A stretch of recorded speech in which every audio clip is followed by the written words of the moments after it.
This is Cress Williams, a.k.a. Black Lightning, and I'm on Below the Belt Show. See ya. Wakanda!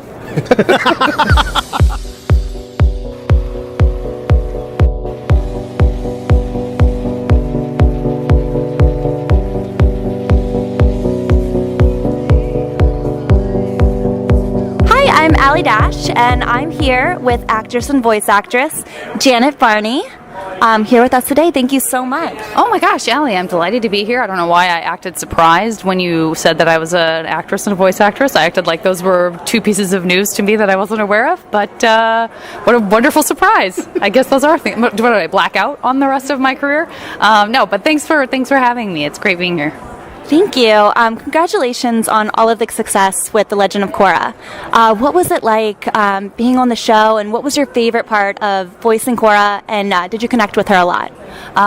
Listen, that's a lot of great questions. I'm going to start with, what was it like? It was a dream come true. It still is. It's great to be a part of a project that has this life that sort of extends above and beyond the airtime, the amount that it actually aired. And I knew that going in. I felt very, very lucky because I was a fan of Avatar. And so I knew, this is a thing that people never stop loving, it seems. And if Korra is anywhere close to that, this will be something that, parents show their kids and it's definitely turned out to be the case. I think that Mike and Brian, the creators of the show, of course, are just wonderful storytellers. They don't pull any punches. They don't talk down to their audience. They know that even though they were doing something for a kids network, they took advantage of the opportunity to just tell a story that anyone would love, So that's what's so cool about doing this cons, is that I get to meet people of literally all ages.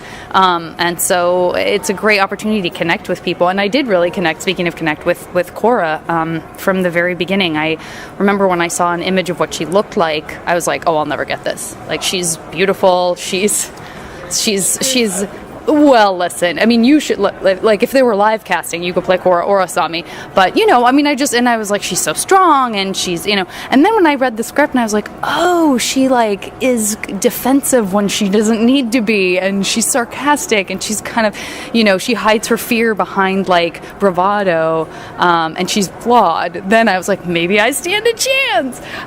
So that, I connected with her, and it was all the stuff. I remember season 1, people who loved Aang were so frustrated by Korra because she was so headstrong and just the opposite of Aang.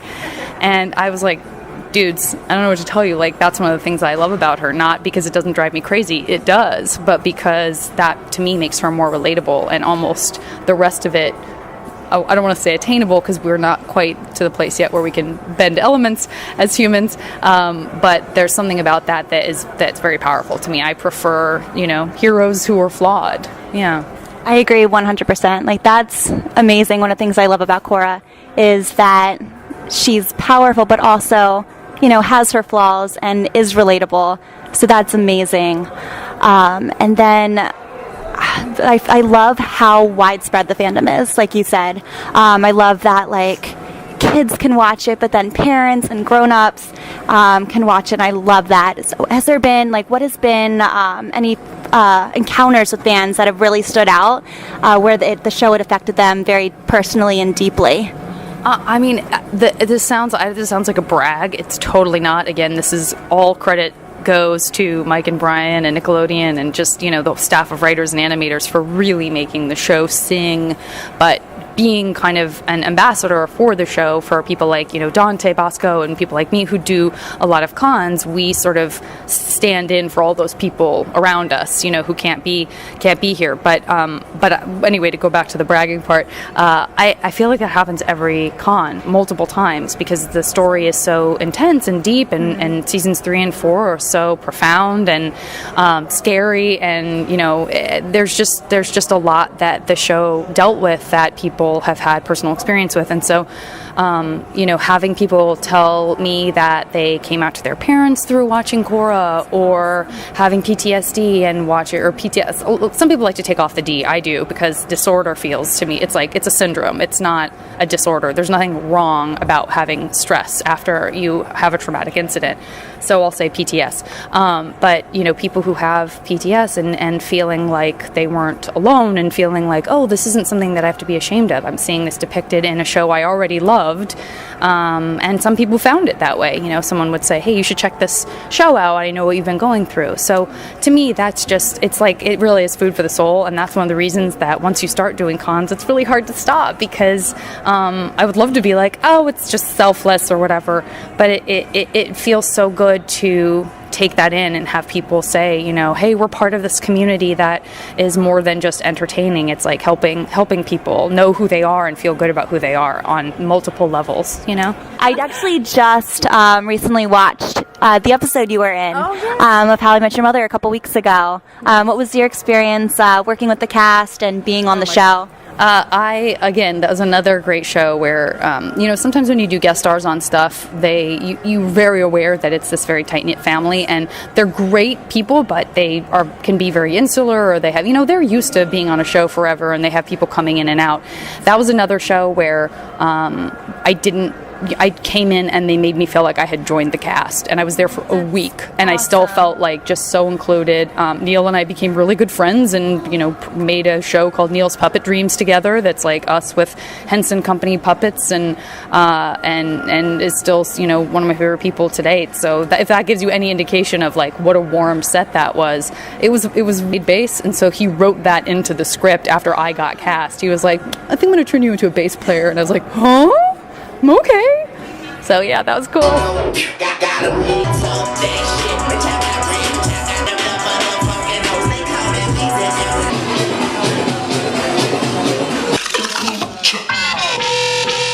So are you a fan of Doctor Who, or were you, prior to filming, a fan of the show? Before I filmed the show, I had a lot of cousins and friends who loved Doctor Who, and they collected all the magazines and stuff like that. So I was familiar with it, but I never really watched it very often. And then after the show, to kind of keep up with everything, I was watching it, especially when I was coming to conventions and people were talking about it. I was like, I need to kind of keep up with what's going on. And in the last few months, I haven't seen any of Capaldi's work because I've been catching up on the older Doctor Who episodes. So yeah, at the moment, I'm going through all of them. That's awesome. So what are your thoughts? Are you excited? So we're finally, the 13th Doctor, we're finally going to see a female Doctor. Are you excited? Yeah, I'm absolutely thrilled. I love Jodie Whittaker. She is such a fantastic actress, and I think she's definitely going to fit into this role amazingly. I think she's going to do really well. Awesome. I definitely agree. So do you think you'd ever be interested in coming back to Doctor Who as either younger Amy Pond or a different character on the show? Yeah, I would love to come back and do Doctor Who again. That would be amazing. So hopefully one day they'll find me a way to fit me in again. That would be fantastic. Well, I've got my fingers crossed for you. Thank you.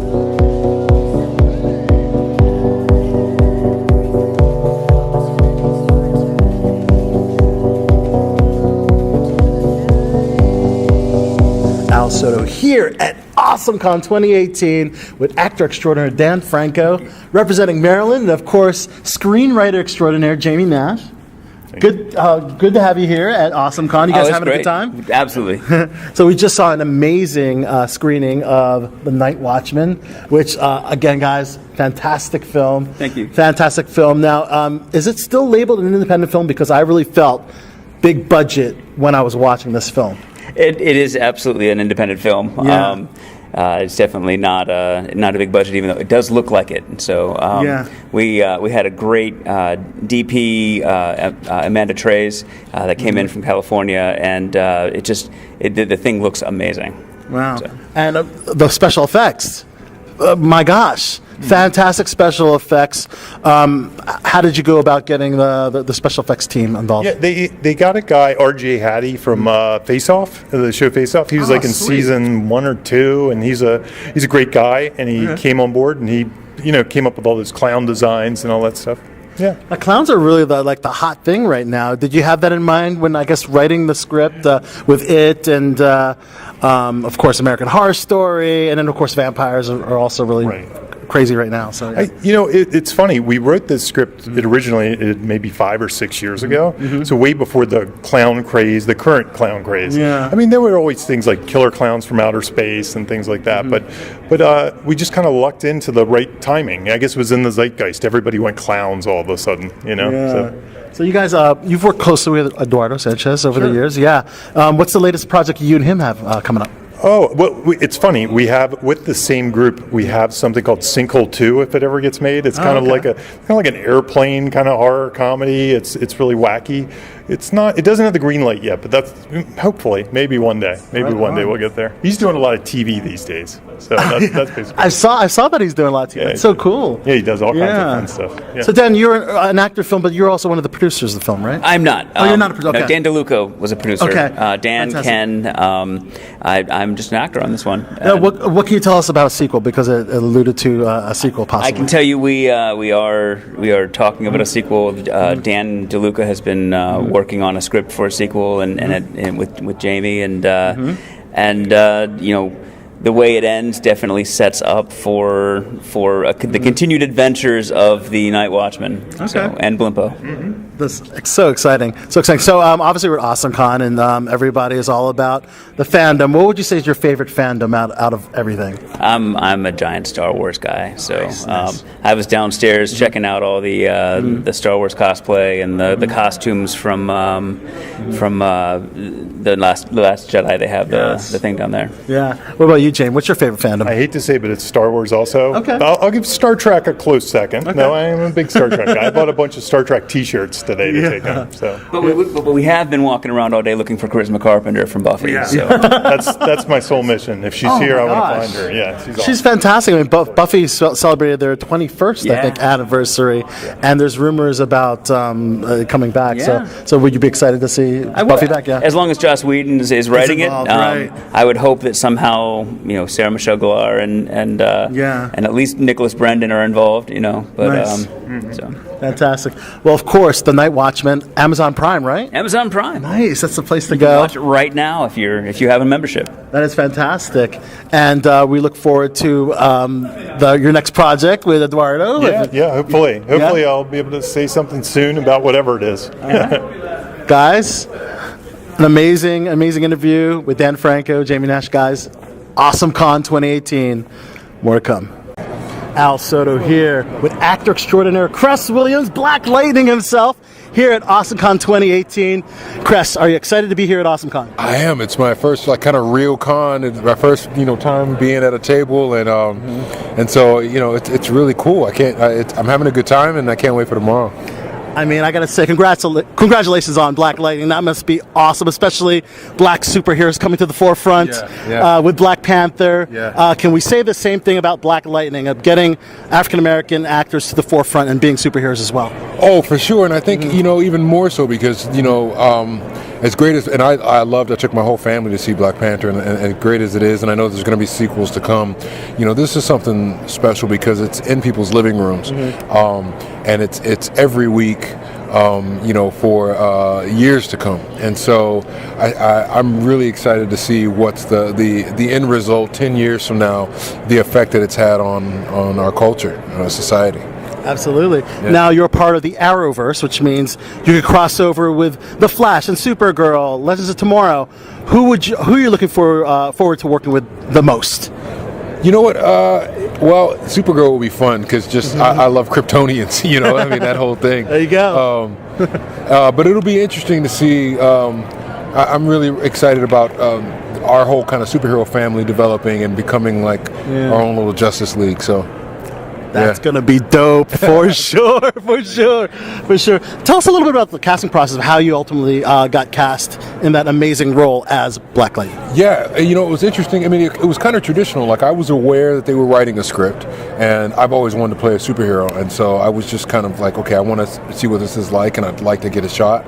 And I read the script and saw like really the world that they had created and what it was really about. It was even more than I could have hoped for. And honestly, I went to an audition like any old audition, but when I read the character, it was just something that really resonated with me, that I knew I didn't want to jinx it, but I just felt like it was meant for me.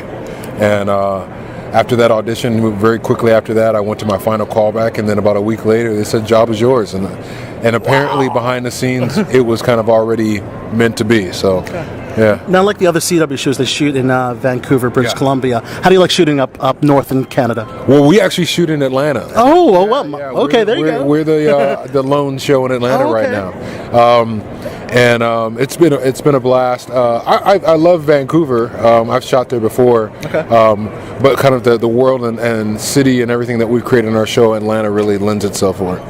Fantastic. Yeah. Now, I know they don't bring the television DC universe to the on-screen universe, but if they, the film universe, the movie universe, that is, if you were to interact with one of the DC film heroes, who would it be? Batman obviously would make the most sense. I mean, even if you go by the comic book, Black Lightning and Batman, anybody's a fan of the comic book, Black Lightning and Batman actually have worked together. Black Lightning becomes part of the Outsiders, and I feel like they have the same kind of sensibility of like grassroots heroes. Being heroic in a grassroots level of affecting their community on a grassroots level. So they'd be the best. Awesome. Guys, it's awesome here with Cress Williams at AwesomeCon 2018.